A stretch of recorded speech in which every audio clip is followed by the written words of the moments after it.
मुसलमानों के नेता बनने चले थे चंद्रशेखर, सड़क पर नमाज का करने चले थे समर्थन। चंद्रशेखर ने सीधे योगी से ले लिया था पंगा। अब कांग्रेसी सांसद ने निकाल दी हेकड़ी। चंद्रशेखर को मसूद ने दिया मुंहतोड़ जवाब।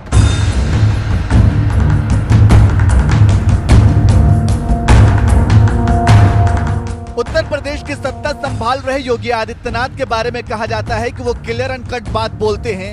यानी एक बार आदेश दे दिया कि मस्जिदों से लाउडस्पीकर उतर जाने चाहिए तो उनके आदेश का पालन करते हुए मस्जिदों से लाउडस्पीकर उतार दिया जाता है। और अगर एक बार आदेश दे दिया कि सड़क पर नमाज नहीं होनी चाहिए तो सड़क पर नमाज पढ़ना भी पूरी तरह से बंद हो जाता है। उत्तर प्रदेश में मैं पिछले 7 वर्ष से चीफ मिनिस्टर हूं। 7 वर्ष में उत्तर प्रदेश में तो 6.5 करोड़ मुस्लिम आबादी है। आपने कभी वहां दंगा सुना है क्या? 7 वर्ष में कोई दंगा नहीं हुआ, कोई दंगा नहीं, कोई कर्फ्यू नहीं, दंगा भी नहीं, कर्फ्यू भी नहीं।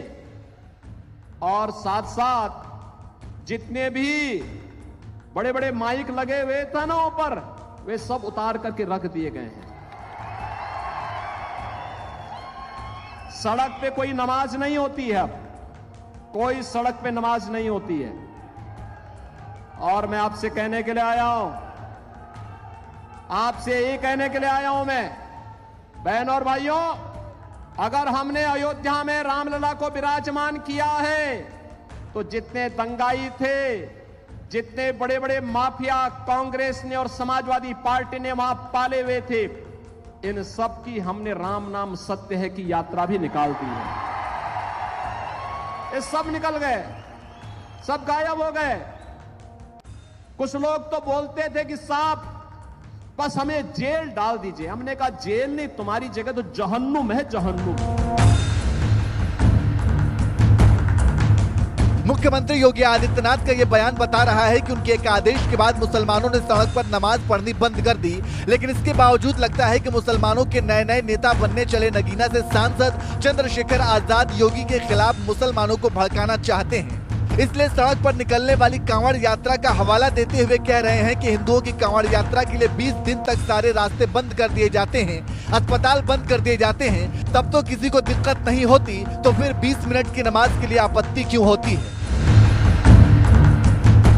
हिंदू धर्म की आस्था है, 10 दिन कांवड़ चलता है, सारे होटल बंद होते हैं, अस्पताल बंद होते हैं। कई बार ऐसा हो कि अस्पताल जाना होता है लेकिन उनका साथ जा नहीं सकते, कोई और को जाते हैं, परेशान होते हैं। लेकिन क्योंकि उनकी आस्था को ठेस ना पहुंचे और उनकी धर्म में कोई रिकॉर्ड ना, तो लोग सहते हैं उसको, वैसे नहीं सहते।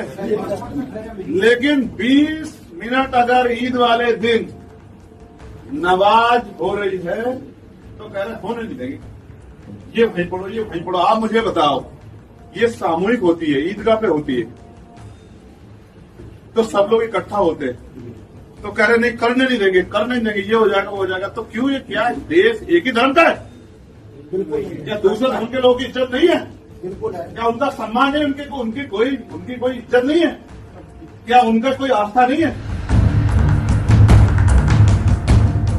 जिला बिजनौर की नगीना सीट से नए नए निर्दलीय सांसद बने चंद्रशेखर आजाद ने मुसलमानों को खुश करने के लिए सड़क पर नमाज पढ़ने की वकालत की, जो योगी के आदेश का खुला विरोध था। क्योंकि योगी सरकार ने जब आदेश दिया कि सड़क पर नमाज नहीं होनी चाहिए तो नहीं होनी चाहिए, लेकिन इसके बावजूद मुस्लिम वोट बैंक को खुश करने के लिए सांसद चंद्रशेखर ने कह दिया कि जिस तरह से सड़क पर कांवड़ यात्रा निकलती है उसी तरह से सड़क पर नमाज भी पढ़ी जानी चाहिए। लेकिन लगता है कि चंद्रशेखर का यही दांव अब उल्टा पड़ने लगा है, क्योंकि खुद मुसलमानों ने ये बात साफ कर दी कि जब सरकार ने सड़क पर नमाज पढ़ने पर पाबंदी लगा दी तो किसी भी कीमत पर सड़क पर नमाज नहीं पढ़नी चाहिए।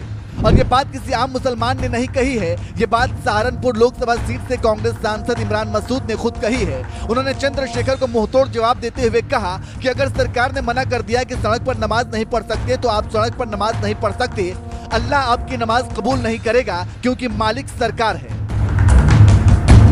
चंद्रशेखर आजाद लगातार जो है आवाज उठा रहे हैं कि कांवड़ को लेकर अस्पताल और रोड बंद हो जाते हैं, लेकिन 20 मिनट की नमाज होती है, रोड बंद को लेकर क्या मांगे?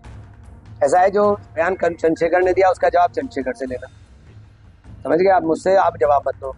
और जहाँ तक नमाज की बात आप कह रहे हो, मुझे ये सरकार है और क्या हमारे साथ होना और क्या हो रहा है ये सबको पता है, आपको पता है, मुझे पता है। लेकिन ये बैठे जुबैरी साहब क्या नमाज जायज है अगर सड़क के ऊपर आप पढ़ रहे हैं, सरकार ने मना कर दी? हवा की बातें कर रहे हैं, चक्कर को तो नहीं मालूम है ना, ये मसले की बात है। अगर सरकार ने मना कर दिया कि नमाज नहीं पढ़ सकते आप, तो आप सड़क पर नमाज पढ़ रहे हैं, आपके अल्लाह ने नमाज ही नहीं कबूल करी, क्योंकि मालिक सरकार है उसकी, आप नहीं पढ़ सकते। इमरान मसूद विपक्ष के सांसद होने के साथ साथ एक मुसलमान भी हैं। अगर योगी सरकार का आदेश गलत होता तो सबसे पहले इमरान मसूद ही इसका विरोध करते, लेकिन मुसलमान होने के बावजूद इमरान मसूद ने योगी सरकार के आदेश का समर्थन किया और सड़क पर नमाज पढ़ने को पूरी तरह से गलत बताया। तो वहीं दूसरी तरफ नए नए सांसद बने चंद्रशेखर आजाद हिंदुओं की कांवड़ यात्रा का हवाला देकर सड़क पर नमाज पढ़ने को जायज ठहराने में जुटे हुए हैं। ऐसे में सबसे बड़ा सवाल यह है कि कहीं ये मुस्लिम वोट बैंक को खुश करने की रणनीति तो नहीं है, क्योंकि इससे पहले चंद्रशेखर आजाद ने सपा नेता आजम खान की गिरफ्तारी का भी विरोध किया था। बहरहाल मुसलमानों को खुश करने के लिए योगी सरकार के आदेश के खिलाफ बयान देने वाले चंद्रशेखर आजाद को सांसद इमरान मसूद ने जिस तरह से मुंहतोड़ जवाब दिया है, इस पर आपका क्या कहना है? अपनी राय हमें कमेंट करके जरूर बताएं। और साथ ही कुछ दिनों पहले सीएम योगी ने मुहर्रम को लेकर क्या कुछ कहा था, आइए आपको सुनाते हैं। ने चुनाव के पहले हिम्मत हार करके बैठ गया था, वो आज फिर से उछल कूद करने का कार्य कर रहा है। बहनों और भाइयों, याद करिए 2022 का विधानसभा का चुनाव,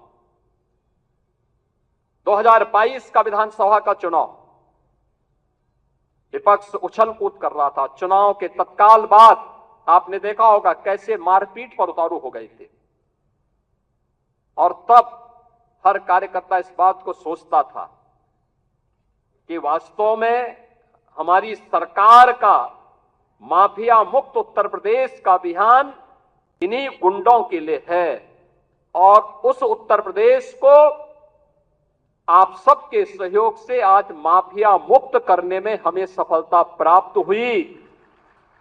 तो माफिया मुक्त उत्तर प्रदेश के साथ साथ हमारे विचार परिवार का ये जो लंबा संघर्ष था, 500 वर्षों का इंतजार समाप्त हो, दुनिया भर के सनातन हिंदू धर्मावलंबी जिन आकांक्षाओं के साथ जी रहे थे, उन अपेक्षाओं पर प्रधानमंत्री मोदी जी के नेतृत्व में डबल इंजन सरकार ने खरा उतर करके अयोध्या में रामलला के भव्य मंदिर निर्माण के साथ साथ 500 वर्षों के बाद रामलला को विराजमान करने का काम भी किया।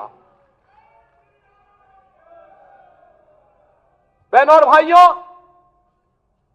भारतीय जनता पार्टी के कार्यकर्ता को किसी भी स्थिति में बैकफुट पर आने की आवश्यकता नहीं है,